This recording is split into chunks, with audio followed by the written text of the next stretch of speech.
जितनी गैप्स होंगे उतना ज्यादा प्रॉब्लम है। आइए दोस्तों, अब जरा हम स्टेबिलिटी को समझते हैं। तो मेरा स्टेबिलिटी क्या होगा दोस्तों? स्टेबिलिटी इज द वेरिएशन और differences in the average over extended periods of time using the same gauge and appraiser to repeatedly measure the same part. यानी कि दोस्तों स्टेबिलिटी में हम क्या करते हैं, मेरा एक टाइम जोन हो गया, दूसरा टाइम जोन हो गया, तीसरा भी हो सकता है। कहने का मतलब यहाँ पर सिंपल तरीके से बताया गया है कि अगर मैं दो टाइम जोन ही ले रहा हूं तो दोनों टाइम जोन में मेरे जो डिफरेंसेस हैं सेंटर ऑब्जर्वेंस के, वो जो डिफरेंसेस है बता रहा है कि मेरा प्रोसेस मेजरमेंट सिस्टम का ये स्टेबल है कि नहीं है। स्टेबिलिटी का मतलब हो गया, अगर मैं अभी चेक कर रहा हूं, एक घंटे के बाद में चेक करूंगा, दिन में चेक करूंगा, रात में चेक करूंगा, 22 तारीख को चेक करूंगा, 23 तारीख को चेक करूंगा, 24 तारीख को चेक करूंगा, हमेशा मेरा रीडिंग सेम आना चाहिए। अगर अलग अलग समय में, अलग अलग ड्यूरेशन में मेरी रीडिंग सेम नहीं आ रही है तो क्या होगा? ये स्टेबल प्रोसेस नहीं है, स्टेबिलिटी नहीं है। कहने का मतलब दोस्तों, अगर प्रोसेस मेरा स्टेबल नहीं होगा, उसमें स्टेबिलिटी नहीं होगी तो क्या होगा? ये बड़ा प्रॉब्लम है। यानी कि अलग अलग समय में चेक कर रहा हूँ, दिन में चेक कर रहा हूँ, कुछ अलग रीडिंग आ रही है, रात में चेक कर रहा हूँ, अलग रीडिंग आ रही है, अभी चेक कर रहा हूँ, 2 दिन के बाद में चेक कर रहा हूँ, 3 दिन के बाद में चेक कर रहा हूँ, अलग अलग रीडिंग आ रही है, तो प्रॉब्लम होगा। कभी हम पार्ट को एक्सेप्ट करेंगे, कई पार्ट को हम रिजेक्ट कर देंगे। तो आइए दोस्तों जानते हैं डिटरमाइनिंग एंड एक्सेसिंग स्टेबिलिटी, कि हम स्टेबिलिटी कैसे डिटरमाइन करेंगे और कैसे उसको एक्सेस करेंगे। तो दोस्तों स्टेबिलिटी को हम ड्रिफ्ट भी कहते हैं। काफी सारे जगह में आप स्टेबिलिटी सुनेंगे और कभी कभी इसको ड्रिफ्ट भी करके इस्तेमाल किया जाता है। कोई हर्ज नहीं है, कुछ भी इस्तेमाल कर सकते हैं। तो स्टेबिलिटी और ड्रिफ्ट जो हो गया is the total variation in the measurements obtained with a measurement system on the same master or part when measuring a single characteristics over an extended time period।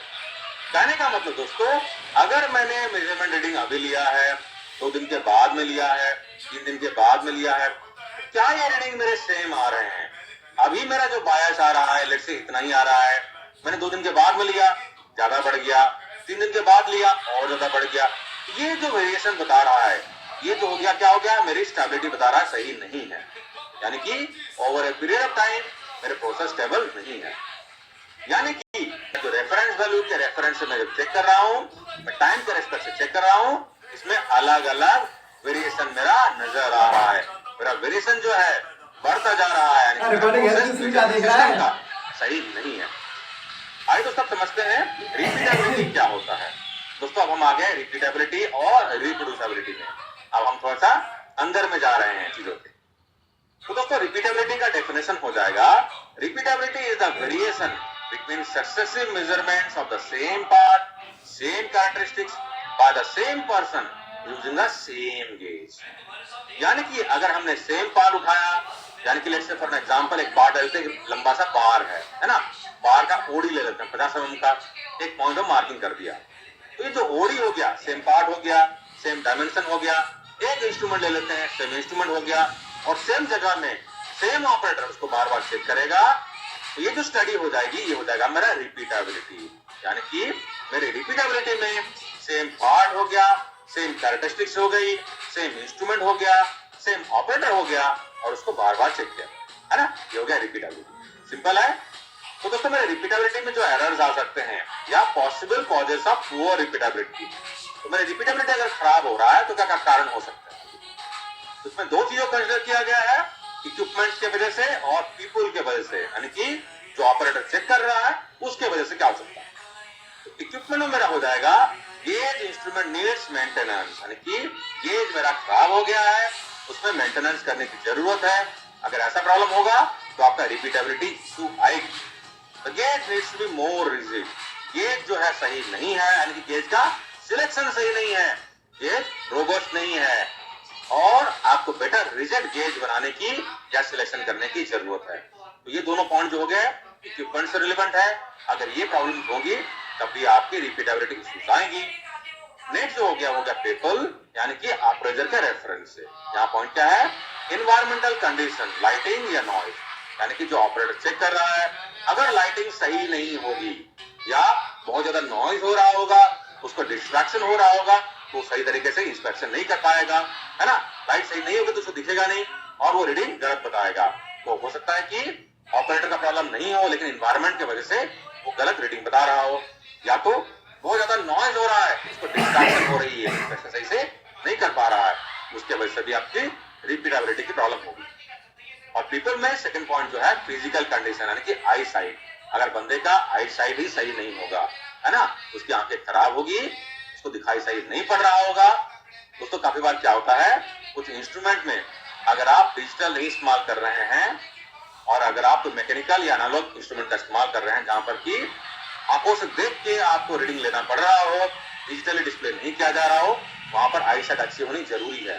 काफी बार क्या होता है, फॉर एन एग्जाम्पल, अगर आपका 1 micron के least count का अगर micrometer है तो उसमें आपको लाइंस को मैच करने होते हैं। अगर डिजिटल नहीं है और अगर ऑपरेटर का आई साइट सही नहीं है तो आपको लाइंस को मैच करने में दिक्कत होगी, है ना, और हो सकता है कि ऑपरेटर का आई साइट सही नहीं होने से वो गलत रीडिंग होता है। आए दोस्तों, अब रिप्रोड्यूसिबिलिटी के बारे में जानते हैं। दोस्तों रिप्रोड्यूसिबिलिटी का डेफिनेशन हो जाएगा, is the difference in the averages of the measurements made by different people using the same instrument when measuring the identical characteristics on the same pieces। दोस्तों हमने रिपीटेबिलिटी को समझ लिया था। रिप्रोड्यूसिबिलिटी और रिपीटेबिलिटी में अंतर सिर्फ इतना ही है कि रिप्रोड्यूसिबिलिटी में ऑपरेटर या अप्रेजर जिसे कहते हैं एमएसए में अप्रेजर बदल जाता है, यानी कि यहाँ पर मेरा ऑपरेटर 1, ऑपरेटर 2, ऑपरेटर 3, 4 जितने भी ऑपरेटर्स हैं उनमें डिफरेंसेस को स्टडी किया जाता है। यहाँ पर क्या होता है, इंस्ट्रूमेंट सेम होता है, पैरामीटर सेम होता है, पार्ट भी सेम होता है, लेकिन ऑपरेटर अलग अलग होते हैं और सेम कैरेक्टरिस्टिक को सेम पार्ट में वो अलग अलग बार चेक करते हैं। यानी कि यहाँ पर स्टडी होती है कि ऑपरेटर टू ऑपरेटर या अप्रेजर टू अप्रेजर कितना डिफरेंस हो रहा है, क्या अलग अलग आदमी अगर चेक करते हैं उनमें कोई अंतर तो नहीं है।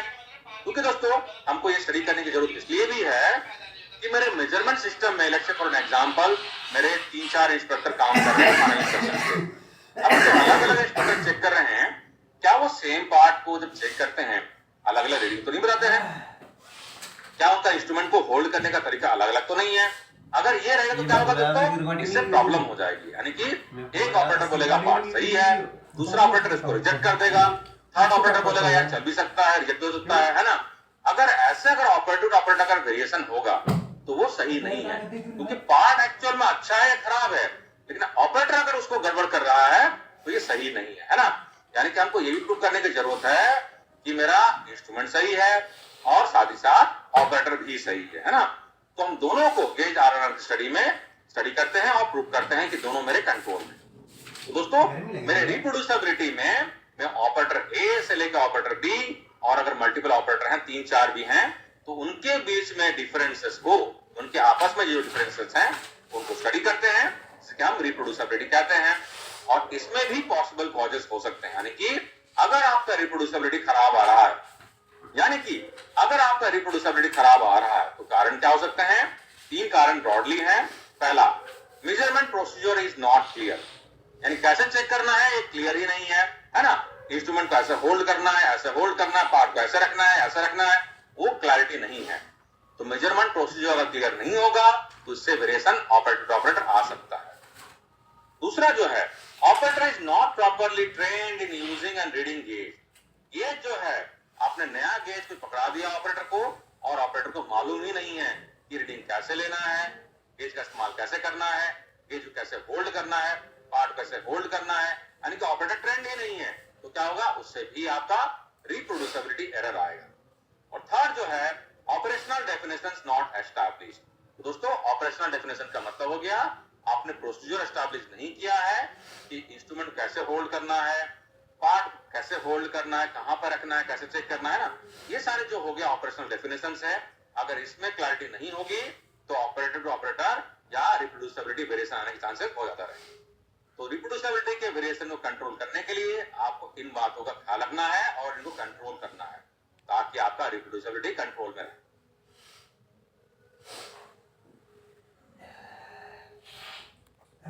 प्रिसीजन टू टॉलरेंस रेशियो, जिसे कि शॉर्ट में हम P to T रेशियो भी कहते हैं। E हो गया प्रिसीजन और T हो गया मेरा टॉलरेंस।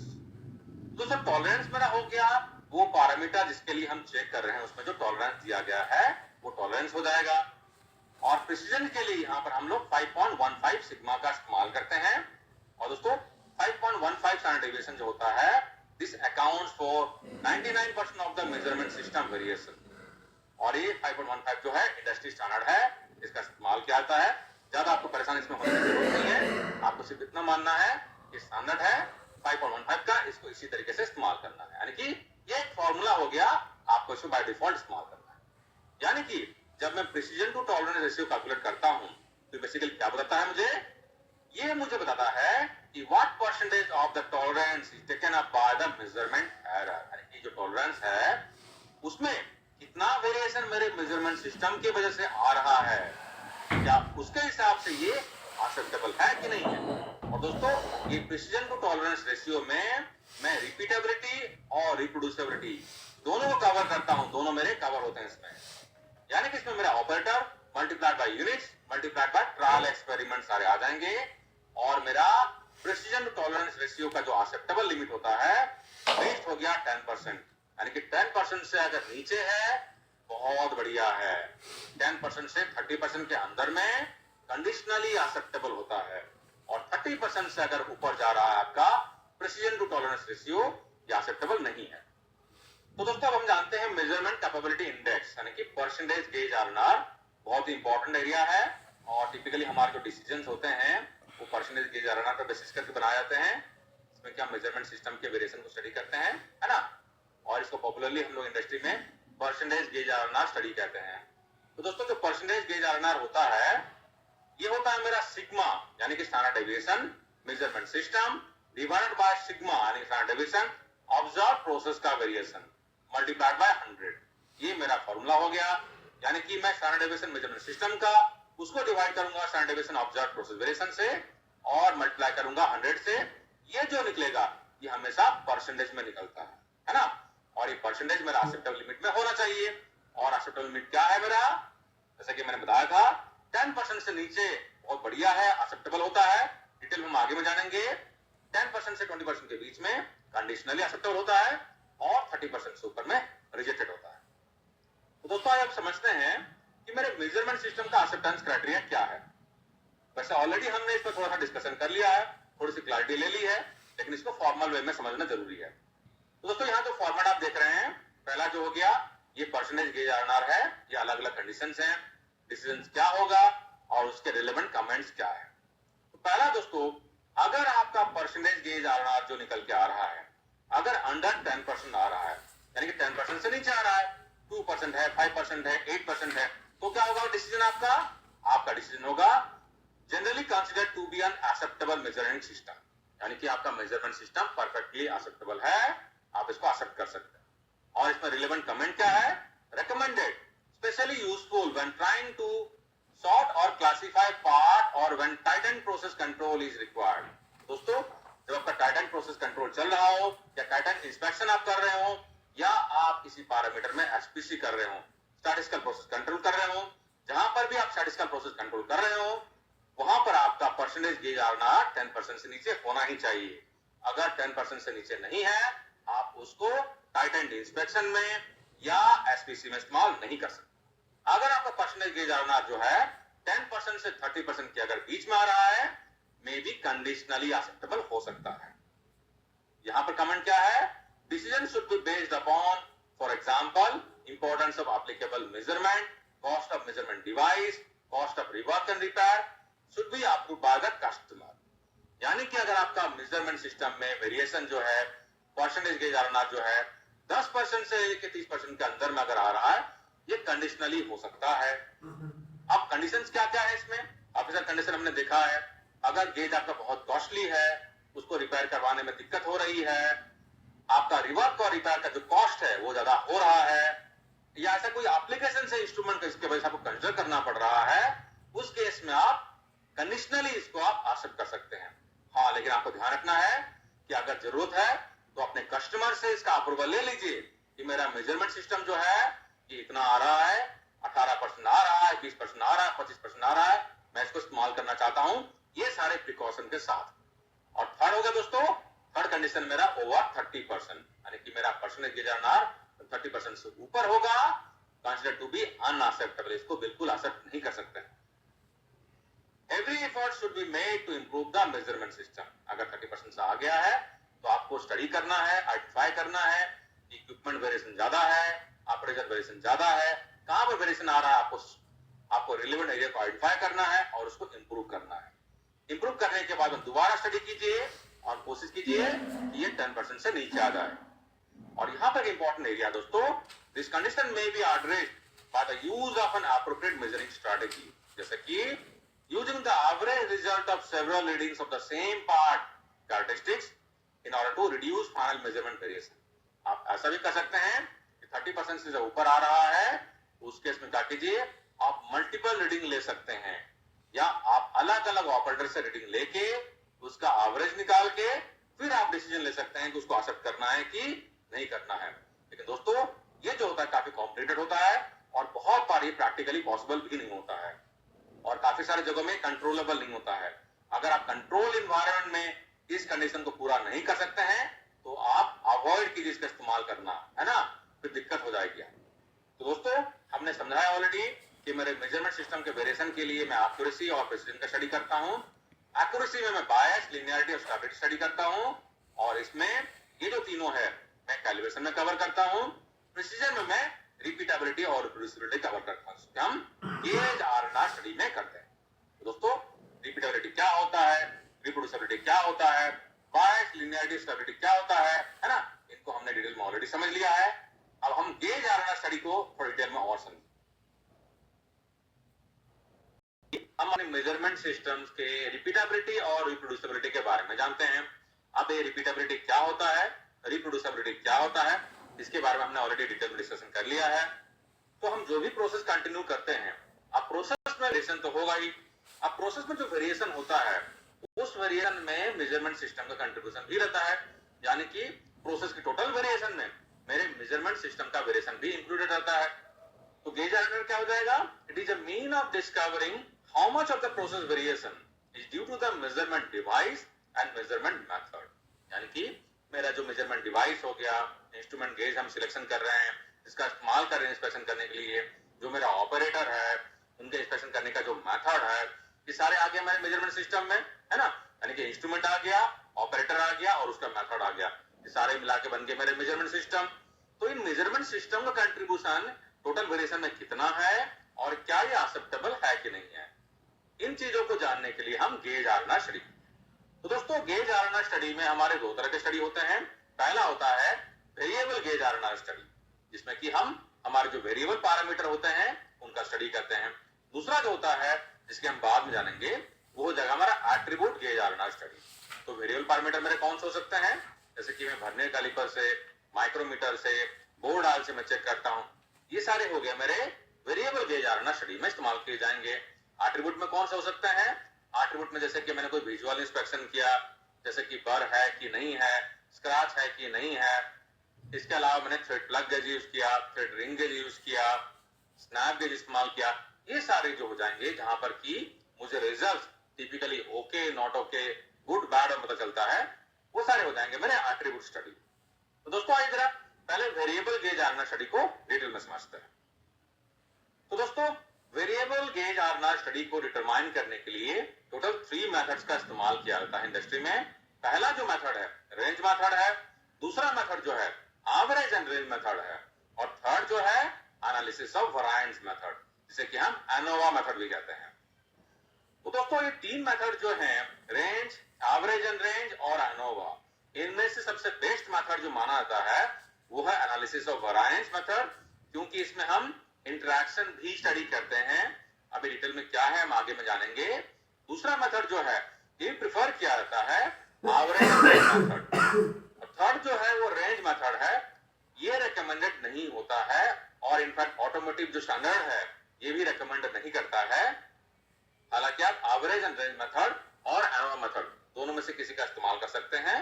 वैसे अगर आप कर पाए तो एनोवा मेथड जो रहता है ज्यादा रेकमेंडेड अप्रोच है। तो आइए दोस्तों पहले हम जानते हैं रेंज मेथड के बारे में। तो दोस्तों रेंज मेथड जो रहता है ये मुझे क्विक अप्रोक्सीमेशन देता है मेजरमेंट वेरिएबिलिटी के बारे में, यानी कि मुझे ये मेजरमेंट वेरिएबिलिटी के बारे में तो बताता है लेकिन उसमें उसको डिकम्पोज नहीं करता है, यानी कि ये ब्रेक नहीं करता है कि रिपीटेबिलिटी कितना है और रिप्रोड्यूसिबिलिटी कितना है।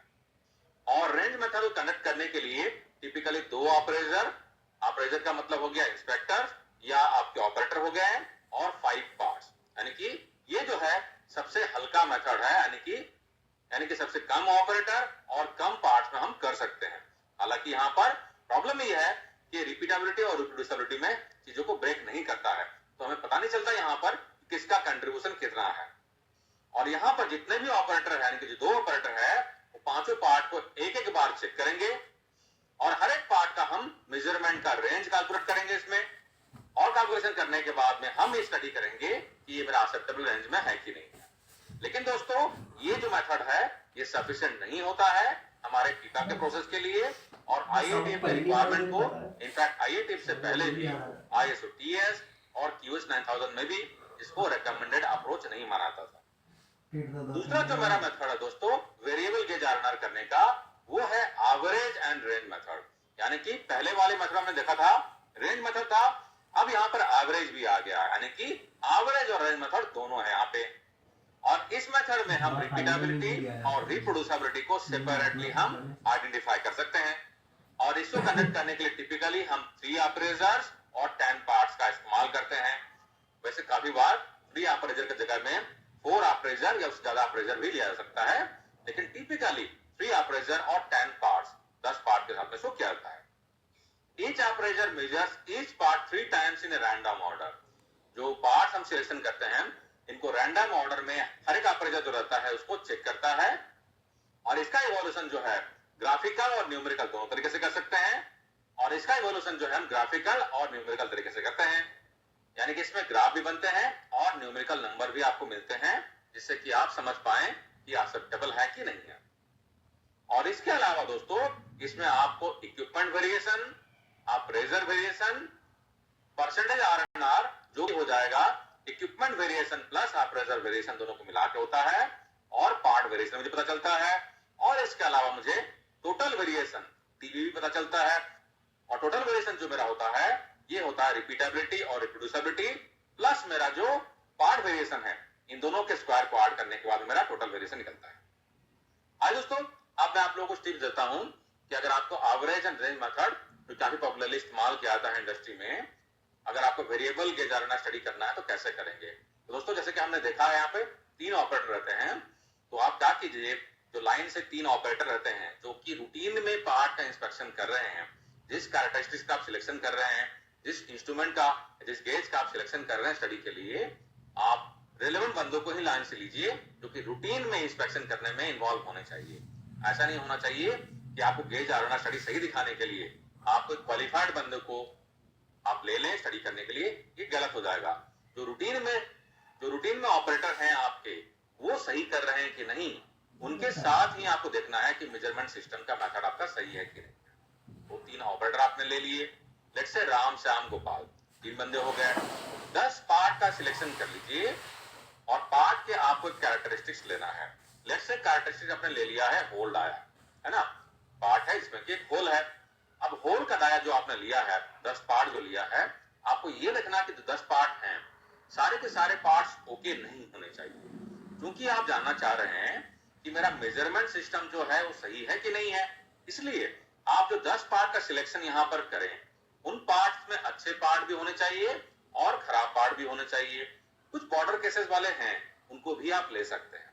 कहने का मतलब है कि कुछ अंडरसाइड पार्ट ले लीजिए, होल्डाया की बात कर रहे हैं हम, कुछ ओवरसाइड ले लीजिए और कुछ ओके वाले ले लीजिए, क्योंकि हम यहाँ पर ये जानना चाह रहे हैं कि क्या जो अंडरसाइड या ओवरसाइड या ओके पार्ट्स हैं, अलग अलग तरह के पार्ट्स हैं, मेरे तीनों ऑपरेटर इनको सही तरीके से पकड़ पाते हैं, चेक कर पाते हैं, और रीडिंग को, सेम रीडिंग को बार बार रिपीट कर पाते हैं कि नहीं, कहीं उनमें डिफरेंस, अपने आप में डिफरेंस तो नहीं है, अप्रेजर टू अप्रेजर डिफरेंस तो नहीं है।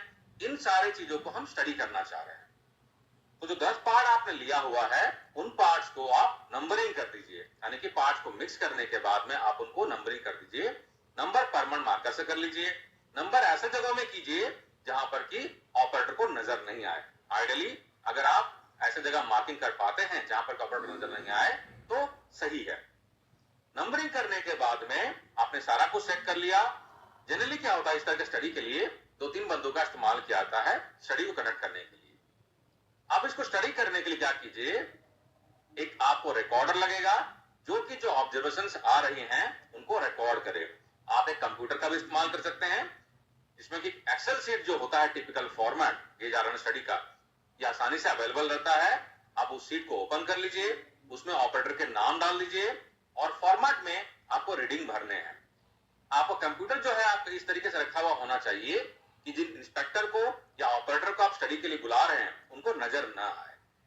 तो पहले आप एक ऑपरेटर को बुला लीजिए और उस ऑपरेटर को इंस्ट्रूमेंट दे दीजिए और उनको समझा दीजिए कि आप स्टडी कर रहे हैं, घबराने की जरूरत नहीं है। नॉर्मल तरीके से आप जैसे रूटीन में इंस्पेक्शन करते हैं उसी तरीके से करना है। ऑपरेटर अगर घबरा जाएगा तो क्या होता है, वो हड़बड़ी में कुछ गलत रीडिंग भी बता सकता है।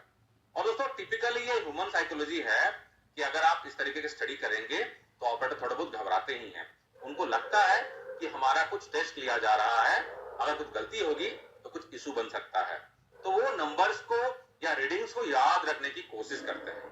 तो उसी को अवॉइड करने के लिए पार्ट्स हम उनको जो इंस्पेक्शन करने के लिए दे रहे हैं ये हम रैंडम ऑर्डर में देंगे।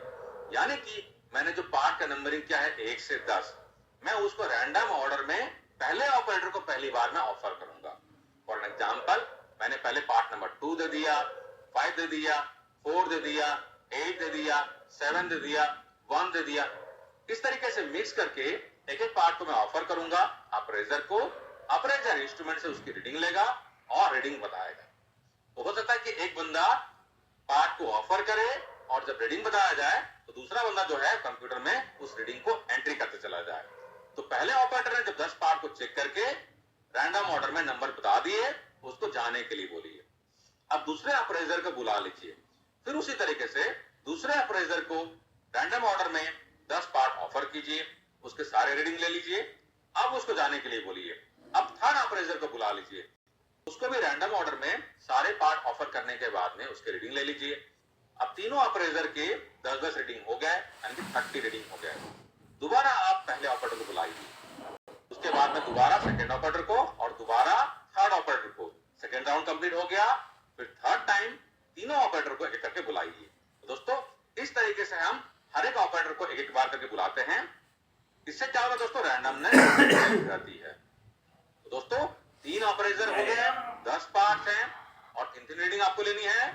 तो हर एक ऑपरेटर के 30 रीडिंग्स हो गए, तो टोटल आपके 90 रीडिंग्स हो जाएंगे। तो दोस्तों टिपिकली इस तरह के स्टडी में आपको 1.5-2 घंटे लग जाते हैं।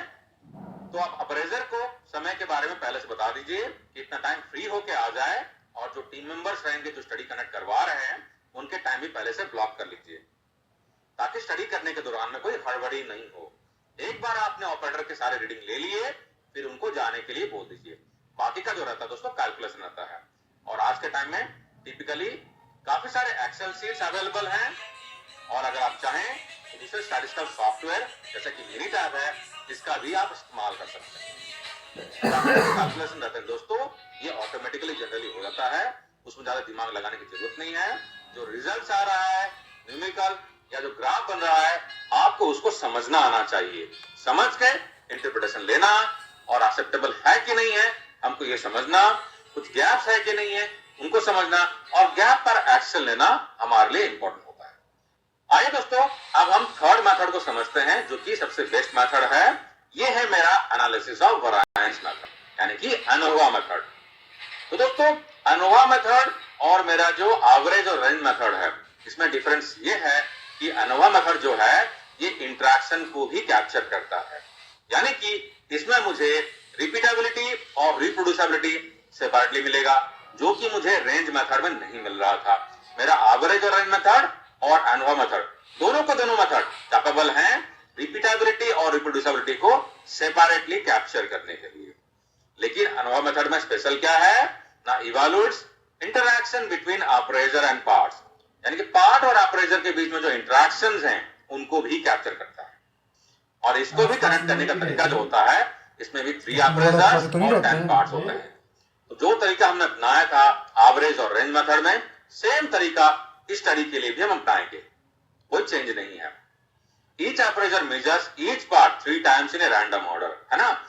जैसे कि हमने एवरेज और रेंज मेथड में देखा था, उसी तरीके से यहां पर भी तीनों अप्रेजर जो हैं 10 पार्ट्स को 3-3 बार चेक रैंडम ऑर्डर में चेक करेंगे। लेकिन एक बार में नहीं चेक करेंगे, पहले एक बार में एक नजर आ जाएगा। जैसे हमने एवरेज और रेंज मेथड में मैनेज किया था, सेम तरीका हम यहां पर अपनाएं, और यहां पर मुझे जो रिजल्ट मिलेगा उसमें ग्राफिकल और न्यूमेरिकल नंबर्स भी होंगे। मुझे इक्विपमेंट वेरिएशन पता चलेगा, मुझे अप्रेजर वेरिएशन भी पता चलेगा, और मेरा जो आरएनआर निकलेगा इसमें इंटरैक्शन का भी इंक्लूजन रहेगा। यानी कि मेरा जो आरएनआर का स्क्वायर रहेगा वो इक्विपमेंट वेरिएशन का स्क्वायर, अप्रेजर वेरिएशन का स्क्वायर और इंटरैक्शन का स्क्वायर रहेगा। तो ऐड करने से मेरा रिपीटेबिलिटी एंड रिप्रोड्यूसिबिलिटी निकलेगा, और साथ ही साथ मुझे पार्ट वेरिएशन भी पता चलेगा, जो कि मुझे एवरेज और रेंज मेथड भी पता चला था। और मेरा जो टोटल वेरिएशन होगा ये रहेगा addition of repeatability and reproducibility plus part variation. और दोस्तों हमारा जो एनोवा मेथड है और एवरेज और रेंज मेथड जो है ये 99% ऑफ द वेरिएशंस कैप्चर करता है। आइए दोस्तों हम समझते हैं determining and accessing repeatability and reproducibility. यानी कि मेरे क्या क्या कंडीशंस हैं जहां पर अगर प्रॉब्लम होगा तो मुझे क्या एक्शन लेना है। तो पहला कंडीशन है दोस्तों, if repeatability is large compared to reproducibility. यानी कि दोस्तों जब मेरा रिपीटेबिलिटी रिप्रोड्यूसिबिलिटी से बड़ा हो तब मेरे क्या क्या रीजंस हो सकते हैं। तो पहला कारण मेरा हो सकता है दोस्तों कि इंस्ट्रूमेंट नीड्स मेंटेनेंस, यानी कि मेरा इंस्ट्रूमेंट में कुछ खराबी है जिसको कि मेंटेनेंस करने की जरूरत है, उसी के वजह से मेरा रिपीटेबिलिटी ज्यादा आ रहा है रिप्रोड्यूसिबिलिटी से। दूसरा कारण हो सकता है दोस्तों कि मेरा इंस्ट्रूमेंट तो सही है लेकिन मेरा इंस्ट्रूमेंट का सिलेक्शन ही सही नहीं है, यानी कि मुझे जो गेज या इंस्ट्रूमेंट का सिलेक्शन करना है वो थोड़ा सा और रिजिड होना चाहिए। और थर्ड कारण मेरा हो गया क्लैंपिंग और location for gauging needs to be improve, यानी कि मेरे गेजिंग का क्लैंपिंग करने का तरीका अगर उसमें है कुछ, उसको बेटर बनाने की जरूरत है। और फोर्थ रीजन मेरा हो सकता है कि मेरा पार्ट वेरिएशन ही अपने आप में काफी एक्सेसिव है, जिसके वजह से रिपीटेबिलिटी में प्रॉब्लम हो रही है। नेक्स्ट कंडीशन हो गया दोस्तों, if reproducibility is large compared to repeatability, यानी कि अगर आपका रिप्रोड्यूसिबिलिटी ज्यादा हो रहा है तब क्या कारण हो सकते हैं। तो इसमें पहला कारण हो सकता है दोस्तों कि the appraiser needs to be better trained in how to use and read the gauge instrument. यानी कि हम जानते हैं कि मेरे रिप्रोड्यूसिबिलिटी में टिपिकली हम ये स्टडी करते हैं कि मेरा जो अप्रेजर है वो कैसा है, क्या वो सही तरीके से इंस्पेक्शन कर रहा है कि नहीं कर रहा है। तो हो सकता है कि रिप्रोड्यूसिबिलिटी ज्यादा आ रहा है, इसका मतलब मेरा जो अप्रेजर है, जो बंदा इंस्पेक्ट कर रहा है, उसको सही तरीके से मालूम नहीं है कैसे गेज को पकड़ना है, कैसे पार्ट को पकड़ना है, कैसे रीडिंग लेना है। कहने का मतलब है कि ऑपरेटर जो है या अप्रेजर जो है वो ट्रेंड नहीं है। और सेकंड रीजन हो सकता है calibration on the gauge dials are not clear, calibration सही नहीं हुआ है, डायल को रीडिंग लेने में दिक्कत हो रही है। यानी कि जो डायल इंडिकेटर्स है, अगर डायल वाला कोई गेज आप इस्तेमाल कर रहे हैं तो हो सकता है कि वो सही तरीके से काम नहीं कर रहा है, फ्लक्चुएट कर रहा है और ऑपरेटर को रीडिंग लेने में दिक्कत हो रही है। और थर्ड रीजन या कंडीशन हो सकता है मेरा a fixture of some sort may be needed to help the appraiser use the gauge more consistently, यानी कि जो ऑपरेटर इस्तेमाल कर रहा है गेज का, इंस्ट्रूमेंट का, हो सकता है कि आप ऐसा कोई डिवाइस बनाएं या ऐसा कोई होल्डिंग डिवाइस बनाएं जहां पर कि पार्ट को अच्छी तरीके से रख के या गेज को होल्ड करके वो ठीक तरीके से ऑपरेटर इंस्पेक्टर उसको इंस्पेक्ट कर पाए। अगर ऐसा कोई होल्डिंग डिवाइस हमने बना दिया, कोई फिक्सर बना दिया, तो हो सकता है कि रिप्रोड्यूसिबिलिटी का एरर खत्म हो जाए। तो दोस्तों ये कुछ मेरे टिपिकल कंडीशन हो गए जब मेरा रिपीटेबिलिटी रिप्रोड्यूसिबिलिटी ज्यादा हो या रिप्रोड्यूसिबिलिटी रिपीटेबिलिटी के कंपेयर से ज्यादा हो, और उनको क्या क्या करना चाहिए। ब्रॉडली दोस्तों ये सारे पॉइंट्स लागू होते हैं, लेकिन हो सकता है कि आपके केस में थोड़े बहुत अंतर हो सकते हैं, तो आपको अकॉर्डिंगली एक्शन लेना पड़ेगा। आइए दोस्तों अब हम जानते हैं कि मेरा वेरिएबल गेज आरएनआर स्टडी करने के बाद में मेरा जो परसेंटेज गेज आरएनआर आएगा वो एक्सेप्टेबल होगा कि नहीं होगा, उसके लिए क्या कंडीशंस हैं। हालांकि इसके बारे में हमने ऑलरेडी थोड़ा बहुत डिस्कशन कर लिया है, फिर भी फॉर्मल तरीके से यहाँ पर जानना जरूरी है। तो दोस्तों अगर आपका परसेंटेज गेज आरएनआर जो है अगर 10% से नीचे अगर आ रहा है, यानी कि 2%, 3%, 5%, 9% अगर आ रहा है, तो ये कंप्लीटली एक्सेप्टेबल होता है। आपका मेजरमेंट सिस्टम वेरी गुड है, इसको एक्सेप्ट कर सकते हैं, और इस मेजरमेंट सिस्टम को आप स्पेशल प्रोसेस में या स्पेशल कैरेक्टरिस्टिक्स में जब एसपीसी का स्टडी करते हैं, यानी कि एसपीसी स्टडी के लिए आप इसको इस्तेमाल कर सकते हैं। और अगर आपका परसेंटेज गेज आरएनआर जो है 10 से 30% के बीच में अगर आ रहा है, तो ये कंडीशनली एक्सेप्टेबल हो सकता है। तो कंडीशंस क्या हो गए दोस्तों? कंडीशन ऐसे हो सकते हैं कि अगर आपके इंस्ट्रूमेंट्स कॉस्टली हैं, रिपेयर करने में खर्चा ज्यादा आ रहा है, या आपको गेज को रिप्लेस करने में कोई दिक्कत हो रही है, इस तरह के कुछ स्पेशल केसेस में आप उसको कंडीशनली एक्सेप्ट कर सकते हैं।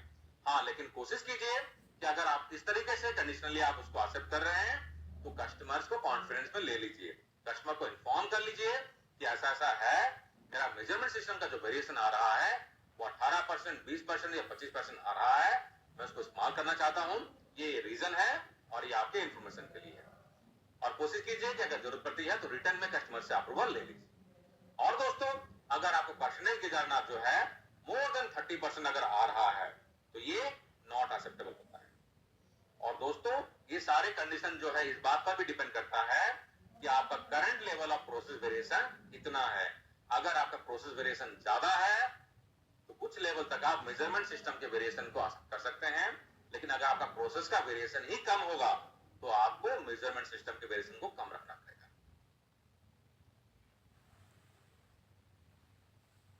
यानी मेरे मेजरमेंट सिस्टम में मैंने स्टडी कंप्लीट कर लिया, अब स्टडी के जो मुझे रिजल्ट मिले हैं, रिजल्ट में मुझे कुछ कंडीशन नजर आ रहे हैं, अब उन कंडीशन के बेसिस में मुझे क्या एक्शन लेना चाहिए। अगर दोस्तों मुझे रिपीटेबिलिटी का प्रॉब्लम नजर आ रहा है, यानी कि मेरा गेज में सही नहीं है, कुछ प्रॉब्लम अगर हो रही है तो मैं क्या एक्शन ले सकता हूं? कुछ यहां पर एग्जांपल दिए गए हैं। पहला है take multiple measurements and use average. ये मेरा शॉर्ट टर्म फिक्स है, यानी कि आप रीडिंग को एक बार लेके जो पहले डिसीजन ले रहे थे, आप क्या कीजिए, एक पैरामीटर के एक जगह में आप मल्टीपल रीडिंग लीजिए, 3, 4, 5 रीडिंग लीजिए और उस रीडिंग का एवरेज निकालिए। एवरेज निकालने के बाद में फिर आप डिसीजन लीजिए कि ये सही है कि नहीं। दूसरा जो आपका एक्शन हो सकता है कि मिस्टेक प्रूविंग कीजिए, यानी कि provision of tooling to hold part during measurement. यानी कि आप जो पार्ट का इंस्पेक्शन कर रहे हैं उस पार्ट को होल्ड करने के लिए तो क्या होता है दोस्तों, ऐसा देखा गया है काफी बार ऑपरेटर जो रहता है वो पार्ट को अलग अलग तरीके से होल्ड करता है ना, उसके वजह से भी प्रॉब्लम हो सकती है कि इंस्ट्रूमेंट सही तरीके से लग नहीं रहा है। तो हो सकता है कि आपको कुछ होल्डिंग डिवाइस बनाने की जरूरत पड़ सकती है ताकि पार्ट को अच्छी तरीके से होल्ड करके जब इंस्पेक्शन किया जाएगा तो वेरिएबिलिटी अपने आप में रिड्यूस हो जाती है, कंट्रोल हो जाती है। और थर्ड हो गया इंस्ट्रूमेंट या गेज नीड्स मेंटेनेंस, यानी कि इंस्ट्रूमेंट को आप कैलिब्रेशन लैब में भेज दीजिए दोबारा मेंटेनेंस करने के लिए, ताकि वो मेंटेनेंस करके आए, दोबारा आप स्टडी करें और आपका रिपीटेबिलिटी का जो प्रॉब्लम है ये कंट्रोल हो जाए। सेकंड है दोस्तों, अगर आपका रिप्रोड्यूसिबिलिटी ज्यादा आ रहा है, यानी कि ऑपरेटर्स या ऑपरेटर्स इश्यू है, तो आप क्या करेंगे, इसमें कुछ एग्जांपल, कुछ कंडीशन दिए गए हैं, एक एक करके समझ लेते हैं। पहला हो गया दोस्तों, use one operator short term fix during improvement only. यानी कि आपने जो 3 ऑपरेटर लिए हुए थे, आप तीनों के वेरिएबिलिटी को स्टडी कर सकते हैं कि राम श्याम गोपाल 3 बंदे थे, तो किसका कंडीशन बेटर है, आप उस ऑपरेटर को इस्तेमाल कर सकते हैं कि वो बंदा डिसीजन लेगा और उसके डिसीजन के बेसिस पे आप इस्तेमाल करेंगे। मीनवाइल आप क्या कर सकते हैं, जिस बंदे का सही आया था आप उसको बोल सकते हैं कि बाकी के दोनों ऑपरेटर को वो ट्रेनिंग दे और सिखाए। ट्रेनिंग लेने के बाद में आप दोबारा स्टडी कर सकते हैं एमएसए का और दे सकते हैं कि इंप्रूवमेंट हुई कि नहीं। सेकंड जो एक्शन है, several operators measure the part and take the average. ये मेरा शॉर्ट टर्म फिक्स है, लेकिन दोस्तों इसको कंट्रोल करना बड़ा मुश्किल होता है। कहने का मतलब है कि एक ऑपरेटर से प्रॉब्लम हो रही है तो मैं क्या करूंगा, सेम पार्ट को मल्टीपल ऑपरेटर से मैं चेक करवाऊंगा और उनके जो रीडिंग आएगी उसका मैं एवरेज निकालूंगा और उसके बाद फिर मैं डिसीजन लूंगा ये पार्ट एक्सेप्ट करना है या रिजेक्ट करना है। लेकिन ये प्रैक्टिकली मैनेज करना थोड़ा दिक्कत होता है। और थर्ड एक्शन हो गया इंश्योर कंसिस्टेंसी, यानी कि ट्रेनिंग दीजिए, एसओपी बनाइए, वर्क इंस्ट्रक्शन बनाइए, कैसे पार्ट को होल्ड करना है, इंस्ट्रूमेंट को कैसे होल्ड करना है, इसको बैठ के पकड़ना है, टेबल पे रखना है, फिक्सर पर लोड करना है, प्रॉपर इसका एक एसओपी डेवलप कर लीजिए और उस एसओपी को डेवलप करने के बाद में जो रिक्वायर्ड अप्रेजर्स हैं उनको ट्रेनिंग दीजिए, सिखाइए और दोबारा स्टडी कीजिए। दूसरा एक्शन हो सकता है मिस्टेक प्रूफिंग, हमने पहले भी डिस्कशन किया था, यानी कि पार्ट को होल्ड करने का या गेज को होल्ड करने का आप कोई फिक्सर डेवलप कर लीजिए। और लास्ट हो जाएगा calibration on the gauge dial may not be clear. यानी कि अगर आपका कोई डायल ऐसा है तो क्लियर नहीं है तो डायल को ठीक करवा लीजिए ताकि ऑपरेटर को इंस्ट्रूमेंट को रीडिंग करने में आसानी। और दोस्तों अगर आपका रिप्रोड्यूसिबिलिटी ऑपरेटर और पार्ट का इंटरेक्शन इन दोनों का मल्टीप्लिकेशन में अगर प्रॉब्लम नजर आ रहा है तो आप आइडेंटिफाई कीजिए कौन सा ऑपरेटर और कौन सा पार्ट का इंटरेक्शन में प्रॉब्लम हो रहा है और अकॉर्डिंगली आपको सुटेबल एक्शन लेना है। तो दोस्तों ये कुछ टिपिकल कंडीशन हो गए हैं और उसके रिलेवेंट टिपिकल एक्शंस हो गए जो कि आपको आपके मेजरमेंट सिस्टम को इफेक्टिव बनाने के लिए हेल्प करेंगे। दोस्तों हमने variable gauge R study complete कर लिया। अब आगे बढ़ते हैं। अब समझते हैं कि एट्रीब्यूट स्टडी कैसे करना है। तो दोस्तों हमने वेरिएबल गेज आर के बारे में समझ लिया। अब समझते हैं कि एट्रीब्यूट स्टडी कैसे करना है, इसको स्टेप बाय स्टेप समझते हैं। तो दोस्तों जिस तरीके से हमने variable gauge R study complete किया उसी तरीके से हम एट्रीब्यूट पैरामीटर के लिए भी एट्रीब्यूट स्टडी कंप्लीट कर सकते हैं। यानी कि एट्रीब्यूट गेज आर स्टडी करने के लिए या एट्रीब्यूट एग्रीमेंट एनालिसिस करने के लिए पैरामीटर जो है वो एट्रीब्यूट होना चाहिए। तो यहां पर हमारा प्रॉब्लम क्या हो सकता है दोस्तों, अब चूंकि ये एट्रीब्यूट है तो हमारा जो डिसीजन रहेगा mostly okay, not okay, good, bad रहेगा। तो यहां पर मेरे स्टडी में प्रॉब्लम क्या हो सकता है कि मेरा जो ऑपरेटर है या जो ऑपरेटर है वो अपने रीडिंग से बार बार डिफरेंट रीडिंग दे सकता है। यानी कि उसने अगर 3 बार रीडिंग लिया तो हो सकता है कि पहली बार बोले ओके, दूसरी बार नॉट ओके और थर्ड टाइम फिर ओके बोल दे। या अप्रेजर से अप्रेजर के बीच में डिफरेंसेस हो सकती है। यानी कि पहला अप्रेजर बोल रहा है ओके, दूसरा अप्रेजर बोल रहा है नॉट ओके और थर्ड अप्रेजर बोल रहा है ओके भी बोल रहा है और नॉट ओके भी बोल रहा है। इस तरीके से हमारे प्रॉब्लम हो सकते हैं। तो आइए दोस्तों हम समझते हैं कि एट्रीब्यूट गेज आर स्टडी करने के लिए मेरे क्या क्या कंडीशंस होने चाहिए और किस तरीके से करना है। तो दोस्तों पहला रिक्वायरमेंट है कि एट्रीब्यूट स्टडी करने के लिए मेरे जो पार्ट्स हैं ये हमेशा वेरिएबल से ज्यादा होते हैं। वेरिएबल हमने देखा था कि 30 पार्ट्स होने चाहिए हमारे एवरेज और रेंज मेथड में और एनोवा मेथड में, जबकि रेंज मेथड में 5 पार्ट भी चलते हैं। जबकि हमारे एट्रीब्यूट स्टडी में कम से कम हमको 30 पार्ट्स लेने जरूरी है। वैसे अगर आप 50 पार्ट्स ले लें तो बढ़िया रहेगा, लेकिन कम से कम आपको 30 पार्ट लेने जरूरी है। और ये जो पार्ट्स है दोस्तों, this part should represent the full spectrum of process variation. यानी कि आपको इसमें गुड पार्ट भी लेना है, डिफेक्टिव पार्ट भी लेना है और बॉर्डर लाइन पार्ट भी लेना है।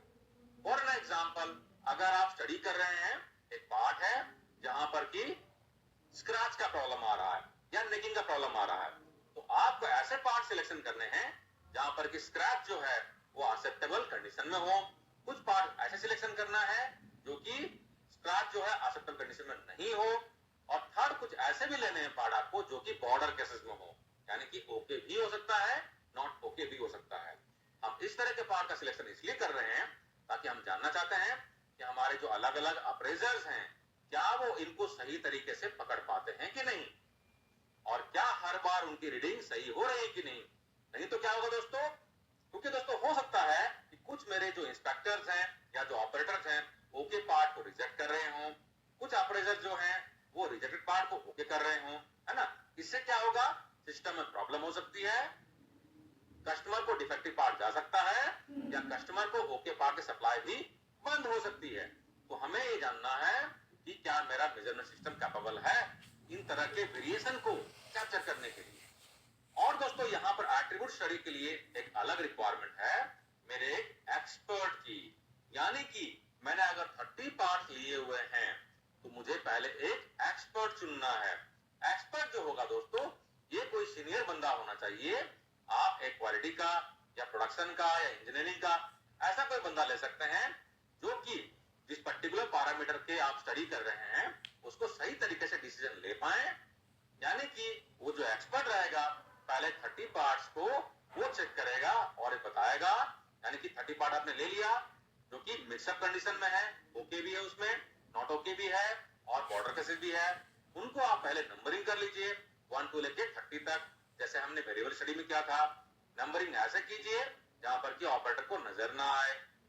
और पहले जो एक्सपर्ट है हर एक पार्ट को चेक करेगा और बताएगा ये पार्ट ओके है, ये पार्ट नॉट ओके है।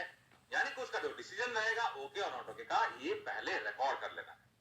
और उसके इसके बाद में दोस्तों जिस तरीके से हमने वेरिएबल स्टडी किया था उसी तरीके से आप 30 पार्ट्स को आप रख लीजिए।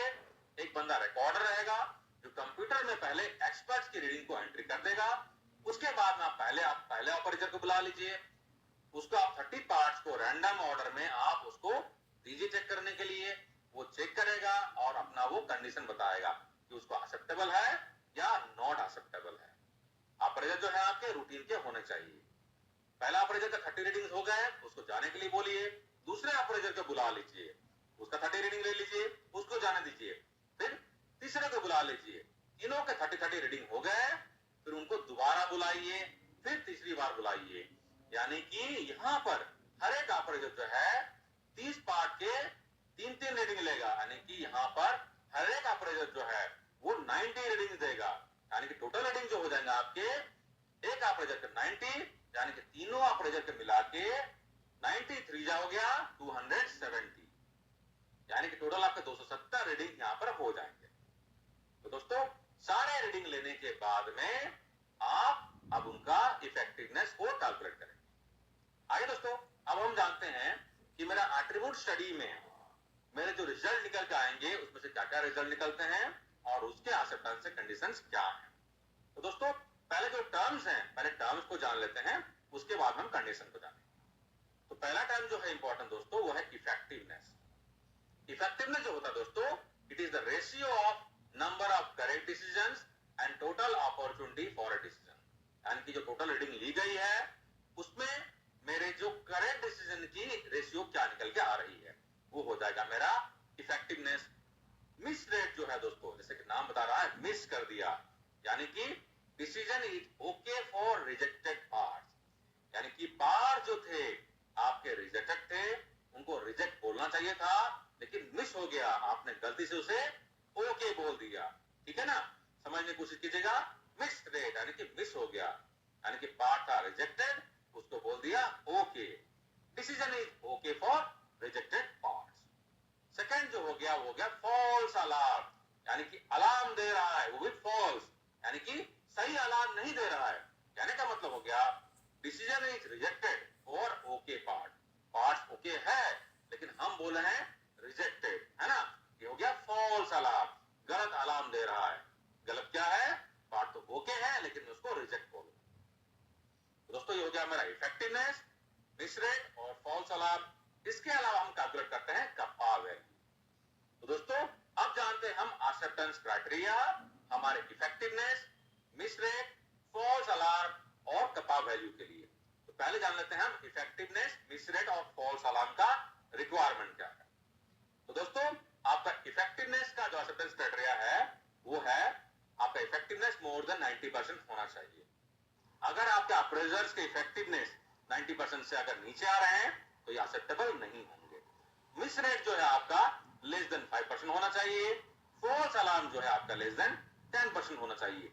ये कंडीशन हो गए मेरे एक्सेप्टेंस के इफेक्टिवनेस, मिस रेट और फॉल्स अलार्म के। इसके अलावा दोस्तों हमें कप्पा वैल्यू भी कैलकुलेट करना है। कप्पा वैल्यू का जो फॉर्मूला होता है वो है PO minus PE divided by 1 minus PE।